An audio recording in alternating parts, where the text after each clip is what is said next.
लेकिन मैं उनको कहना चाहूँगा कि SPT/CNT एक्ट ये 1855 में ही यहाँ पर लागू। विधायक से कहना चाहूँगा कि आप SPT/CNT एक्ट के पक्ष में अभी भी नहीं है। आप सिर्फ लोगों को गुमराह करने के लिए ही इन्होंने नहीं किया। कहीं ना कहीं ये SPT/CNT एक्ट कानून को उल्लंघन करने के लिए माननीय का विधायक का भी हाथ झारखंड होगा। मुक्ति मोर्चा के सरकार बनते ही झारखंडियों को जो है, चाहे हम 1932 खतियान आधारित SPT एक्ट या CNT एक्ट की बात करें, ऐसे कई ऐसे मुद्दे हैं जिनको लेकर जो है झारखंड में सियासत होते रहा है। अगर हम झारखंड के ही एक वरिष्ठ विधायक यानी कि झारखंड मुक्ति मोर्चा के वरिष्ठ नेता साहब बोरियो के विधायक लोबिन हेम्ब्रम की बात करें तो उन्होंने भी जो है इन मुद्दों को लेकर सरकार को घेरते हुए कई बार नजर आए हैं। मेरे साथ झारखंड मुक्ति मोर्चा के प्रखंड अध्यक्ष जो बरहेट के राजाराम मरंडी है, उनसे हम लोग बातचीत करेंगे और जानेंगे कि सर झारखंड मुक्ति मोर्चा के एक विधायक यानी कि लोबिन हेम्ब्रम जो वर्तमान में बोरियो के विधायक है, हमेशा 1932 खतियान आधारित SPT एक्ट कानून हो, CNT एक्ट हो या पैसा एक्ट को मुद्दे को लेकर वो सरकार को घेरते रहे हैं। उन्होंने कहा है कि हमने जो वादा किया था लेकिन ये सरकार ने अब तक पूरा नहीं किया। इसको लेकर आपका क्या प्रतिक्रिया रहेगा? देखिए, सबसे पहले तो हमको बहुत अच्छा लगा कि इस प्रश्न को पूछने के लिए हम भी बहुत बेसब्री से इसका इंतज़ार करते थे और उसके लिए हम आपको तहे दिल से हम धन्यवाद भी देंगे। जिस प्रकार से हमारे माननीय विधायक बोरियो के लोबिन हेम्ब्रम जी उठाते हैं, यहाँ पर SPT/CNT एक्ट कानून राज्य सरकार लागू नहीं कर रही है, ये उसका हमेशा आरोप लगता है। लेकिन मैं उनको कहना चाहूँगा कि SPT/CNT एक्ट ये 1855 में ही यहाँ पर लागू हुआ है और उसके वजह से ही इस क्षेत्र में कहीं ना कहीं यहाँ का ज़मीन का खरीद बिक्री नहीं है। ये मैं स्पष्ट कहना चाहता हूँ। यहाँ पर SPT/CNT एक्ट अंग्रेज के ज़माने में जब अंग्रेज से लड़ाई लड़ा था हमारे सीधो कानू चांद भैरो फूलो जानो ना जाने उनके साथ साथ हजारों हजार लोग थे। उसके बलिदानों से ये SPT और CNT एक्ट कानून बना है और आरोप लगाते हैं राज्य सरकार। मैं माननीय विधायक से कहना चाहूँगा कि आप SPT/CNT एक्ट के पक्ष में अभी भी नहीं है। आप सिर्फ लोगों को गुमराह करने के लिए ही चाहते हैं। नहीं, सबसे पहले आप देख लीजिए SPT/CNT एक्ट का ज़मीन बोरियो क्षेत्र में ही लोग, आप चला जाइए बोरियो से साहेबगंज तक, आखिर सभी संथालों का ज़मीन है और संथालों के ज़मीन में कहीं ना कहीं लोग घर बनाए हैं। क्या लोबिन हेम्ब्रम चाहते तो वहाँ के लोगों को जागरूक करके वो ज़मीन पर रोकते कि नहीं रोकते, लेकिन वैसा इन्होंने नहीं किया। कहीं ना कहीं ये SPT/CNT एक्ट कानून को उल्लंघन करने के लिए माननीय का विधायक का भी हाथ होगा। अब देख लीजिए, अपना 25 साल बोरियो विधानसभा से उन्होंने प्रतिनिधित्व किया और आज कहते हैं कि SPT/CNT एक्ट कानून नहीं है। उनके कार्यकाल में ही SCL खदान खुला, क्या वहाँ के लोगों को, विस्थापित लोगों को नौकरी मिला?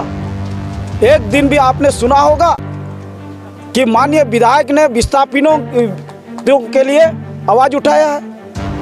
क्यों उठाएंगे भाई मेरे?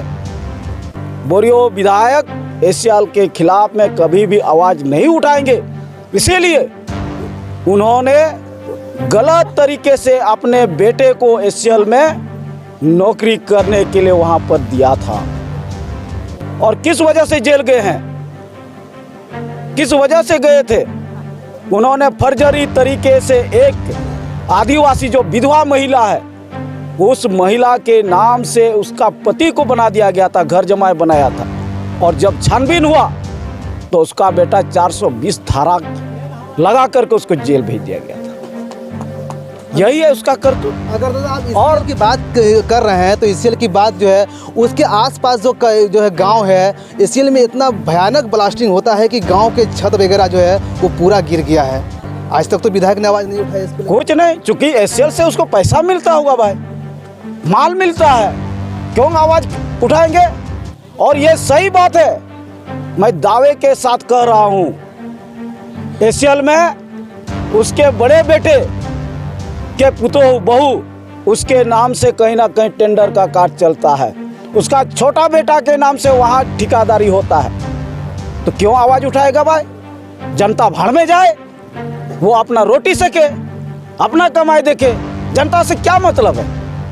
25 साल में किसी आदिवासी ट्राइबल लड़का को उन्होंने आगे बढ़ाया है? सिर्फ झंडा ढोया है।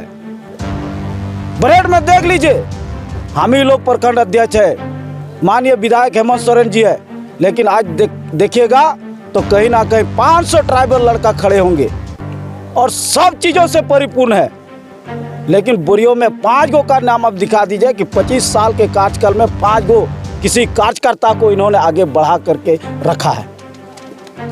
नहीं होगा, उसी का डर है भाई मेरे, कहीं ना कहीं हमारा टिकट न कट जाए।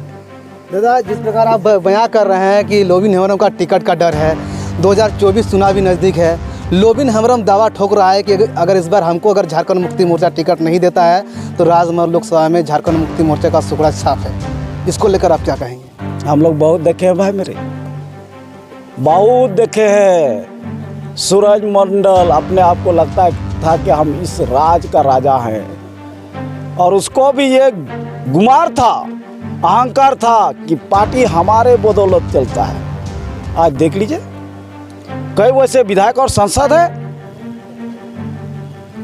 नाम तो नहीं लूंगा, कल कहाँ थे आज कहाँ है,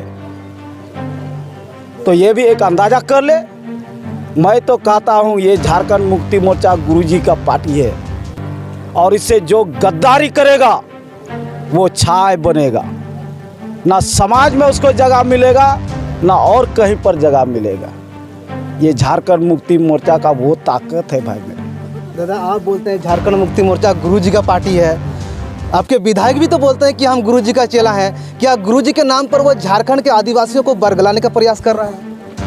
आज के डेट में आप देख लीजिएगा ना, आज यदि इस राज्य में कोई भी नौजवान साथी यदि अपना आवाज़ को बुलंद किया है, हमारा आदिवासी लेडीज़ यदि आज के डेट में किसी वाहन से जा रही है और अगला सीट में यदि बैठने का काम करे, वो हमारे माननीय वीर शिवभूषण गुरुजी का देन है। इन्होंने जागरूक किया था लोगों को कि आपका अधिकार वहाँ है, आपका अधिकार फलना जगह है। गुरुजी ने हमें लड़ने के लिए सिखाया है, ना कि हमें पीछे हटने के लिए सिखाया है। इसीलिए जब जब झारखंड मुक्ति मोर्चा द्वारा कोई भी चीज़ होता है, यदि अन्याय होता है, उसके पक्ष में झारखंड मुक्ति मोर्चा के एक एक सिपाही हमेशा खड़े रहते हैं। चलिए, बहुत बहुत धन्यवाद सर कि हमारे साथ जुड़े हैं। जिस प्रकार इन्होंने बताया है कि लोबिन हेम्ब्रम जो हमेशा सुर्खियों में रहता है, चाहे वो एसपीटी एक्ट सीएनटी कानून को लेकर हो या तो फिर 1932 खतियान आधारित जो है स्थानीय खतियान नीति को लेकर हो, कई सारे ऐसे मुद्दे हैं जो लोबिन हेम्ब्रम हमेशा उठाते रहते हैं। लेकिन जो झारखंड मुक्ति मोर्चा के जो प्रखंड अध्यक्ष हैं बरहेट के राजाराम मरंडी, उन्होंने लोबिन हेम्ब्रम को करारा जवाब दिया है और इन्होंने कई सारे सवाल भी लोबिन हेम्ब्रम को दागा है। अगर उस सवाल को अगर खंगाला जाए तो बहुत ऐसे सवाल भी निकल करके सामने आ सकते हैं। कैमरामैन पप्पू के साथ गोविंद ठाकुर, ZTV भारत न्यूज़ साहिब।